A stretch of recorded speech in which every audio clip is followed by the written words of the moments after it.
सनातन परंपरा का सबसे बड़ा उत्सव महाकुंभ इस 13 जनवरी से शुरू हो रहा है। लेकिन आखिर महाकुंभ की कितनी प्राचीनतम आस्था है, कितना उसका गहरा प्रभाव है और सनातन धर्म में कितनी अहमियत है, ये इन सब बातों को लेकर आज हम चर्चा कर रहे हैं। हमारे स्टूडियो में मौजूद हैं खास मेहमान के तौर पर स्वामी दयानंद सरस्वती पाताल बाबा। स्वामी जी, बहुत बहुत स्वागत है। स्वामी जी, 13 तारीख से 13 जनवरी से इस बार महाकुंभ का आगाज हो रहा है। आप तमाम कुंभ, अर्धकुंभ, महाकुंभ आपने देखे हैं। क्या लगता है इस बार का जो महाकुंभ होने जा रहा है वो पिछले अन्य महाकुंभों से कितना अलग और कितना महत्वपूर्ण है? देखिए, कुंभ तो कुंभ होता है, न दूसरे महाकुंभों से ये अलग है और न कुछ विशेष प्रभाव है कि कुंभ का अपना एक अलग प्रभाव है। कुंभ में अरबों आदमी आए तो कुंभ ही रहेगा, अगर 1000 आदमी है तो कुंभ ही रहेगा, उससे उसकी महत्ता घटने वाली नहीं है। लेकिन आपका विचार बहुत प्रश्नीय है। आपके न्यूज नेशन के माध्यम से जो आपने ये विचार रखा है, तो इसमें मैं कहना चाहता हूं कि भगवान को ये दिल में आया कि एको अहम बहुश्याम, मैं अकेले हूं, मैं ज्यादा से ज्यादा हो जाऊं। इसीलिए अब इसकी परिकल्पना जो है वो महाकुंभ में परिणित हुई। गुरुजी, एक चीज जो हम देखते हैं सनातन धर्म में तमाम गुरु हैं, तमाम संत हैं, तमाम महात्माएं हैं, सबके अपने अपने विचार होते हैं। कई बार एक समान विचार होते हैं, कई मुद्दों पर अलग अलग विचार होते हैं।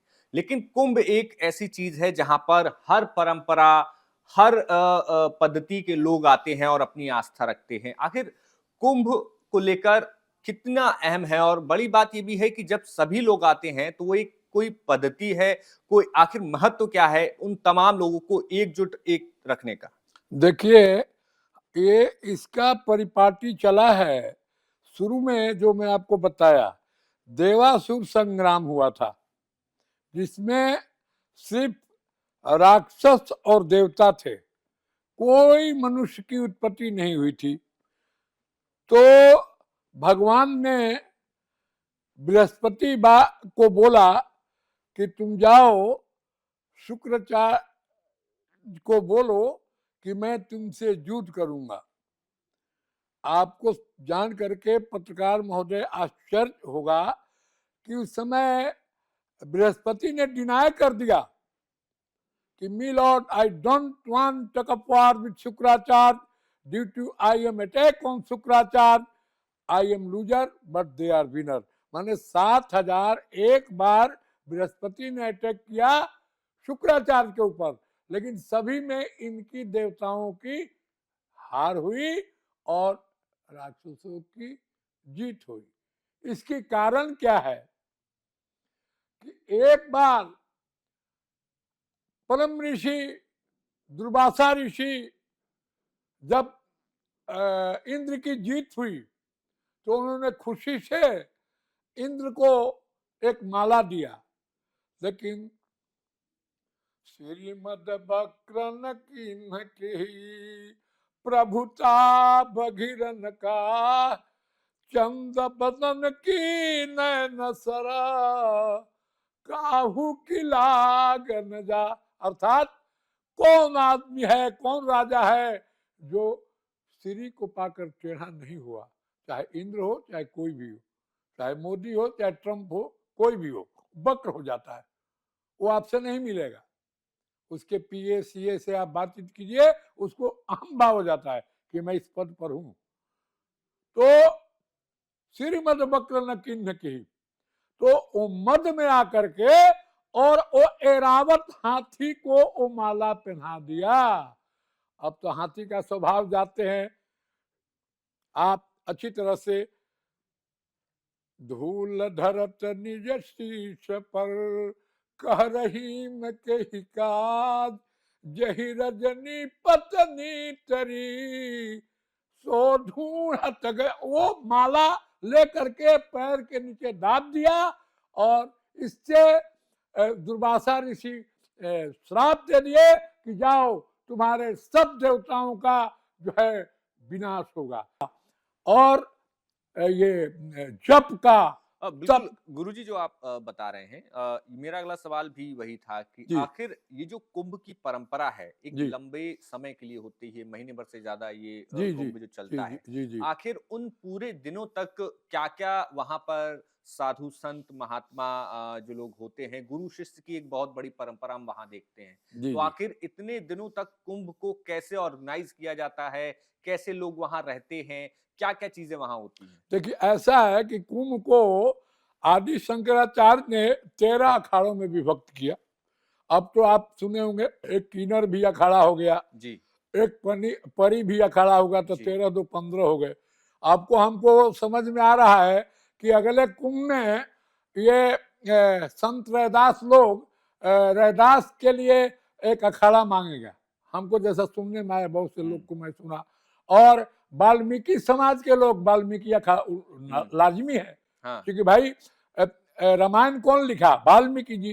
तो हुँ, वाल्मीकि जी का अखाड़ा वहां पर होना चाहिए कि नहीं? हुँ, इसलिए क्योंकि अहम ब्रह्मास्मि अयम आत्मा ब्रह्मा तत्वसी प्रज्ञान ब्रह्मा स ओतप्रोत सभी प्रदासु। भगवान सब में बराबर है, को बड़ छोट कहत अपराधु।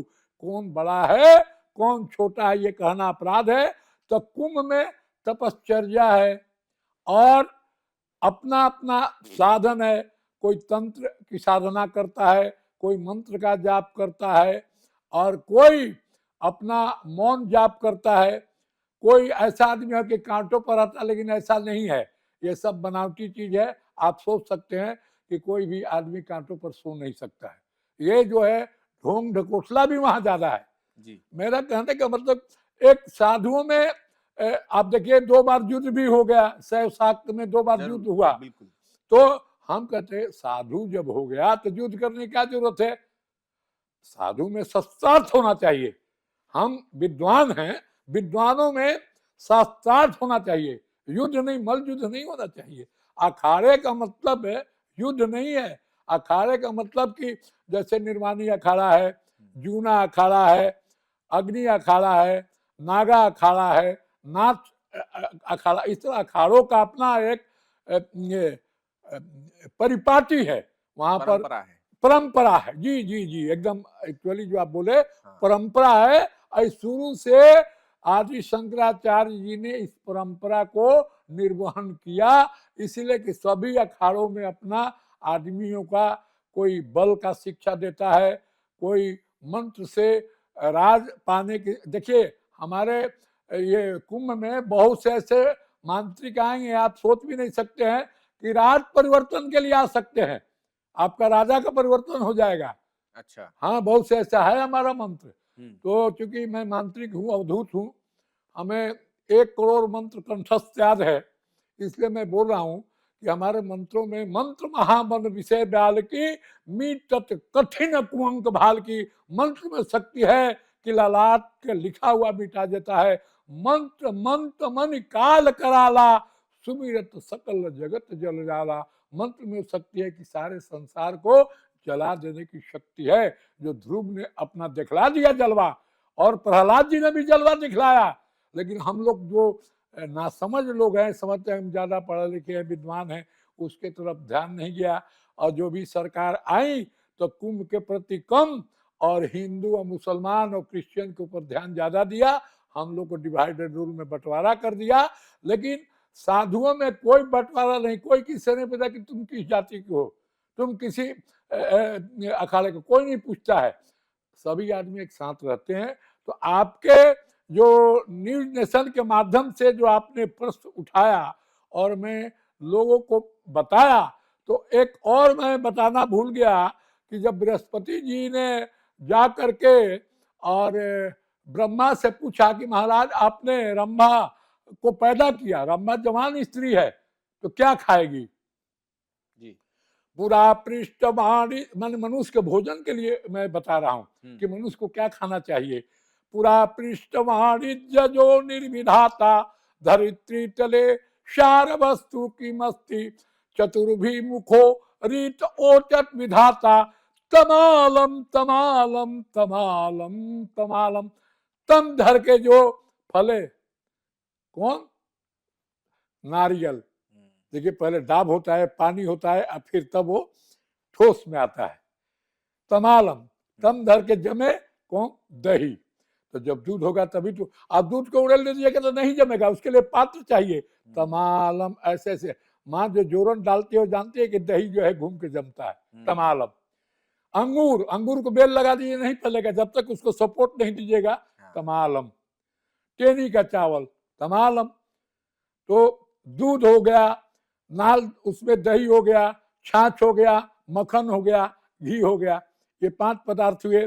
और तमालम टेनी का चावल हुआ। मैन इज मेकिंग मैन, मनुष्य निर्माण करता है तो टेनी के चावल से बासमती, दान और नाना प्रकार के जो जौ वगैरह ये सब जो है ये मनुष्य की उत्पत्ति किए हुए जितने अन्न पदार्थ हम ग्रहण करते हैं, क्योंकि मनुष्य खुद भगवान ने बोला इवं तू भी सत्य विभू जगत कारण परम, अय मनुष्य, अय भगवान आप जगत के कारण है। इवं तू प्रकृति सूक्ष्म, प्रकृति जो है सूक्ष्म रूप में हम में है, आप में, सब में है। This whole world is make fire, sky, land, water and air. क्षितिजल पावक गगन समीरा पंच रचित अधम। तो पांचों क्या है? महाभूत, महातत्व है। इसी से पूरा पृथ्वी बन गया है। तो आप देखिए ये चीज नहीं रहेगा तो हम क्या खाएंगे? टेनी का चावल खाएंगे। आप कुट्टू कांटा खाते हैं कि नहीं जब व्रत में? दही दूध खाते हैं और नारियल का पानी पीते हैं, रंबा केला खाते हैं और ये अंगूर खाते हैं। ये मिनरल, सारे मिनरल इनमें है। ये जो अभक्ष पदार्थ जो खाते हैं ये मिनरल नहीं है। शुक्राचार्य इसमें कुछ जोड़ा है लेकिन हमको अभी तक फिट नहीं बैठा है, तो उसमें शुक्राचार्य जी ने जोड़ा है तम आलम, जो तम धर के चले वो मछली। इसीलिए मुसलमान लोग उस पर चलते हैं, क्योंकि शुक्राचार्य को देवता मानते हैं तो वो तमालम। देखिए मुसलमान सब जीवों को जबह करता है लेकिन मछली को जीवा नहीं करता, मरा हुआ खा जाता है। बोला कि शुक्राचार्य ने बोला है तमालम, मछली जो है वो भी तमालम। क्या कीजिएगा, ये आपके निर्देशन में बहुत सी अच्छी अच्छी चीज मिल रही है। हाँ बोलिए। अच्छा, तो गुरुजी एक चीज और जब हम देखते हैं, अभी आपने बात कही कि जात पात नहीं देखी जाती जी जी, लेकिन कई जगहों पर देखा गया है कि कई जगह जो घाट बनाए गए हैं, कुछ वीआईपी घाट हैं, कुछ ये नहीं होना चाहिए। ये देखिए एक्चुअली मैं किसको क्या कहूँ, न मैं मोदी को बोल सकता हूँ न जोगी को बोल सकता हूँ, कि जो लोग बहुत अपने ऊंचे पदस्थ पर बैठे हुए हैं और किस लिहाजा से ये कुंभ में घाट बना देते हैं, ऐसा नहीं होना चाहिए। क्योंकि देखिए आप वीआईपी हैं, मान लो सपोज कीजिए हम लोग वीआईपी हैं तीनों आदमी, अगर हम वीआईपी हैं तो हमारा स्पेशल डबल वोट होना चाहिए, लेकिन हम वोट कितना डालते हैं? एक। आप कितना डालते हैं? एक। आप कितना डालते हैं? तो जब वोट एक है तो वीआईपी कहाँ है? कुंभ में कोई भी वीआईपी नहीं होता। ये घाट जो बना है यही गलत बना है। अब कुंभ में किसी को निमंत्रण नहीं दिया जाता है। कुंभ माने घट, हम में तुम में खलक खंग में घट घट व्यापत राम।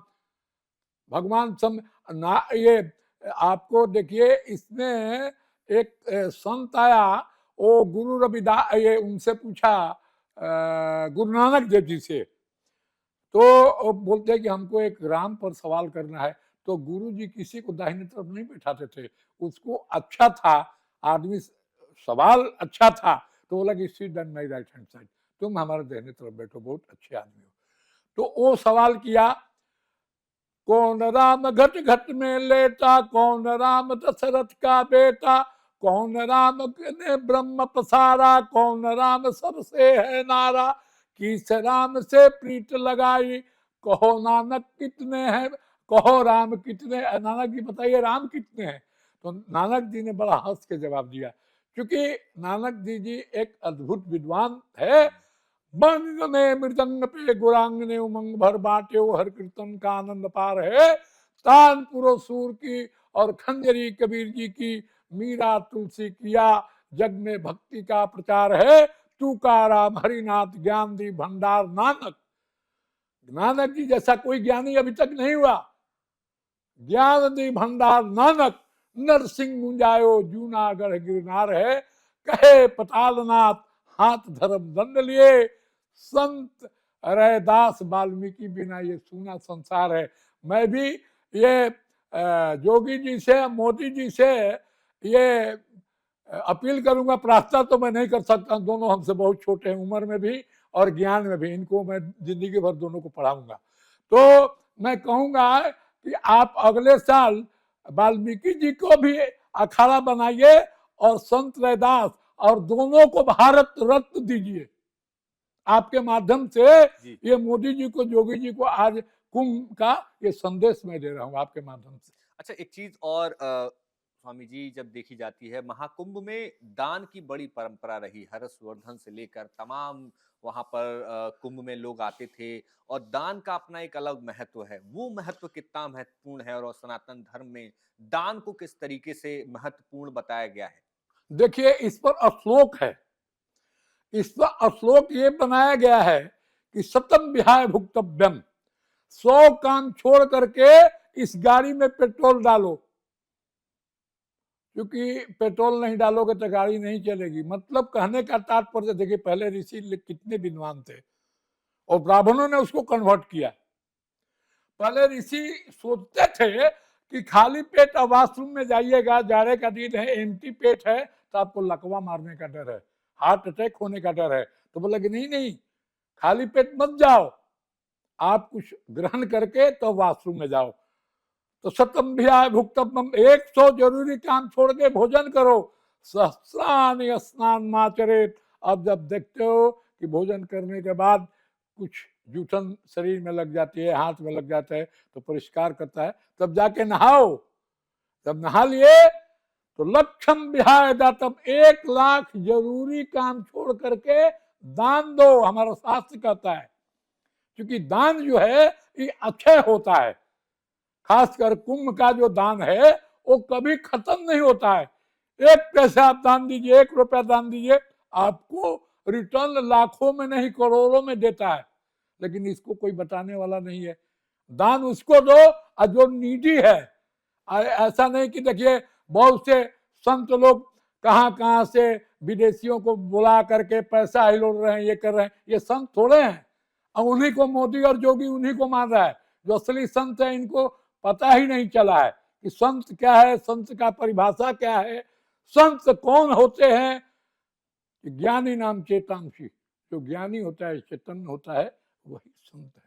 संत पैसे से, आजकल आडंबर इतना है, आपका एसी कार होगा, 10 बॉडी गार्ड होगा, तब आपको बोलेगा कि बहुत अच्छा संत है। क्योंकि कृत्रिम युग हो गया है। हरित भूमि तृण संकुला, समुझि परे नहीं पथ, जिमि पाखंड विवादते, गुप्त हो ही सदग्रंथ।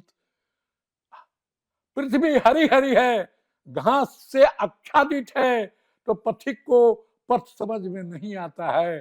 तो वो उसी तरह से कलयुग में अच्छे अच्छे ग्रंथ, अच्छे अच्छे संत छुपे हुए हैं और नकली संत माला डाल करके। आप बताइए, संत को सोना पहनना चाहिए? सोने में कलयुग है।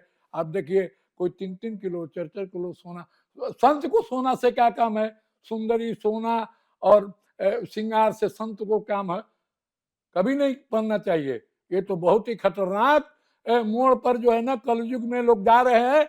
और मैं जितने कुंभ में जाने वाले हैं आपके माध्यम से कह रहे हैं, जो संत सोना पहना है उसको तुम दान मत दो, वो गरीब संत को दान दो जो वहां पर आए हैं, जो सचमुच गरीब लगते हैं कि संत दान के पात्र हैं, उसको दो। तो लक्षण भी है, कोटि तवक्ता हरि स्मृत, हमारे ग्रंथ में 4 है, अर्थ धर्म काम मोक्ष। तो भोजन, स्नान, दान और मोक्ष। हाँ तर्पण, मोक्ष मैंने तर्पण। भगवान का नाम। गुरुजी, एक 2 आखिरी सवाल हमारे रहेंगे कि आखिर अभी हाल ही में जो हम देख रहे हैं कि राम मंदिर की प्राण प्रतिष्ठा का जब पिछले वर्ष कार्यक्रम हुआ, उसका 1 साल मनाया जा रहा है। इस कार्यक्रम को लेकर महामंडलेश्वर अभिमुक्तेश्वरानंद जो हैं, उनका कहना है कि वो प्राण प्रतिष्ठा नहीं थी क्योंकि मंदिर पूरा नहीं हुआ। और ये सिर्फ उस उत्सव का 1 साल पूरा होना है। आपको आपका इस बयान पर क्या देखिए, कहना है? इस पर मेरी बहुत प्रतिक्रिया है।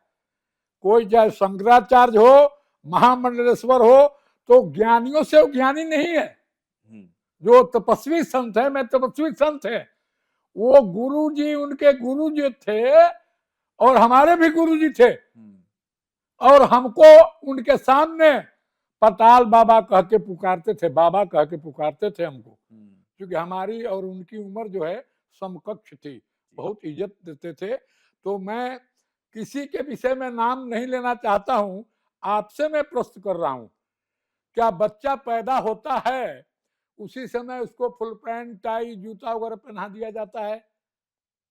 नहीं ना। तो उसको पहले ये पहना जाता है लॉन्ग आउट, धीरे धीरे धीरे लॉन्ग आउट चड्डी वगैरह होते हुए जब 6 महीना होता है, अन्नप्राशन होता है, तब उसको कच्छी पहना जाता है।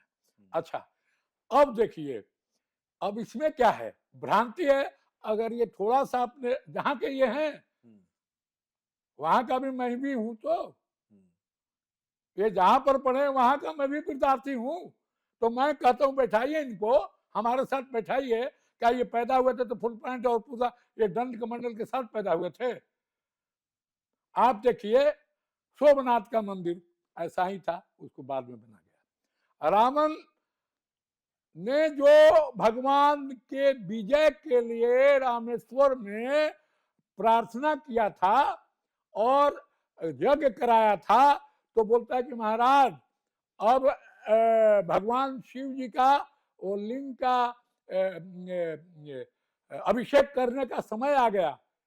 हनुमान जी अभी लाए नहीं थे, बोला हनुमान जी तभी ये 2 घंटा के बाद आएंगे, तो आप रावण को नहीं मार सकते हैं। तब क्या करूं? बोला कि आप बालू का लिंग बनाया रावण ने, और उसको थपथपा करके लिंग बनाया। आज जाकर के देखिए वो लिंग कभी, देखिए जो मंत्र से जो मैं तो बोला कि मंत्र से ब्रह्मा सृष्टि करते हैं, मंत्र से विष्णु पालन करते हैं, और मंत्र से शिव संहार करते हैं। ओद्धत्ते भुवनानि सप्त गुणवान सष्टार संख्या संहार प्रधान बिंदु गुणमती मायामति स्थिता सदानंद बनंद बोध ब्रह्म ब्रह्म संज्ञा स्पन्नम नित्यम सत्यम शुभनिवाद अधिगतम पूर्णम शिवम दिव्य। आप अपने गांव में भी शिवाला को देखे होंगे, थोड़ा सा लिंग रख दिया, इसके बाद में थोड़ा चौतरा बना दिया, फिर बाद में मंदिर बनता रहा। भाई भगवान का जन्म हो गया तो प्राण प्रतिष्ठा हो गई, तो बाद में पहनाया उड़ाया जाएगा। बिल्कुल। एक आखिरी सवाल मेरा जी कुंभ को लेकर है। अ, कुंभ एक महापर्व है और तमाम लोग देश में कुंभ में जाना चाहते हैं, स्नान करना चाहते हैं। जो लोग वहां तक नहीं जा सकते, वो कुंभ का पुण्य कैसे ले सकते हैं? देखिए, हमारे शास्त्रों में वर्णित है कुंभ के विषय में। हम्म, कुंभ लग गया, जैसे 13 तारीख को लग रहा है, मान लीजिए हम्म, 13 से जितना दिन लगे, शिवरात्रि तक लगे, आप गंगा में कहीं पर भी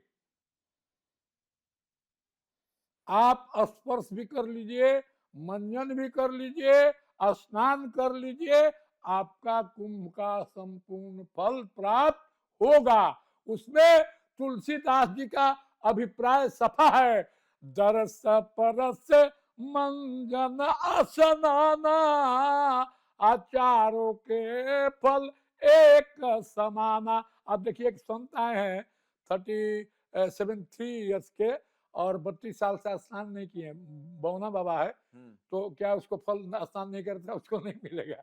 वो दर्शन कर देगा, उसी को फल मिलेगा। आप गंगा जी के यहाँ से दर्शन कीजिए, सबसे फल तो आप लोग को मिलेगा, क्योंकि पूरे विश्व को आप एक ध्वनि मत से जो सनातन का विश्लेषण है, सनातन हमारा कब पैदा हुआ, सनातन का धर्म कर्म और पूजा सब आपने व्याख्यान मैंने दिया। और आपका चैनल से मैं फिर दोबारा भी आऊँगा, जब जब आप लोग बुलाइएगा, क्योंकि मैं तो आपके चैनल के लिए बिल्कुल स्वामी जी, आपने बहुत महत्वपूर्ण जानकारी दी हमारे दर्शकों को। बहुत कुंभ को लेकर जो हमारे मन में जो शंकाएं होती हैं और जो महत्वता है, बड़ी चीज कुंभ जिस में इतने लोग पहुंचते हैं जितनी तमाम देशों की आबादी नहीं होती है।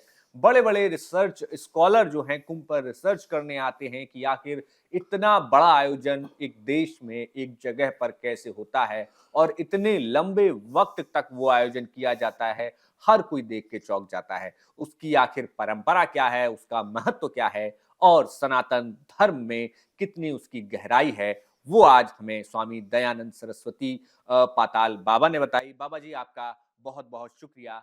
हम अपने दर्शकों से भी कहेंगे कि उनको गुरुजी, आप अगर कुछ कहना चाहें हमारे दर्शकों को। मैं आपको दर्शकों को यही कहना चाहूंगा कि आप जहां भी रहे न्यूज नेशन को देखते रहें और आपका जो प्रश्न है वहां पर करें। न्यूज नेशन हमको वो प्रश्न भेजेंगे तो मैं आपको न्यूज नेशन के द्वारा आप तक उस प्रश्न को पहुंचाऊंगा। तो बहुत बहुत शुक्रिया गुरुजी, और हमारे तमाम दर्शकों का भी बहुत बहुत शुक्रिया। आप अपनी जानकारी हमें कमेंट बॉक्स में जरूर बताएं और देखते रहिए न्यूज नेशन। न्यूज नेशन अब व्हाट्सएप पर खबरों के ताजा अपडेट के लिए न्यूज नेशन के इस क्यूआर कोड को स्कैन करें।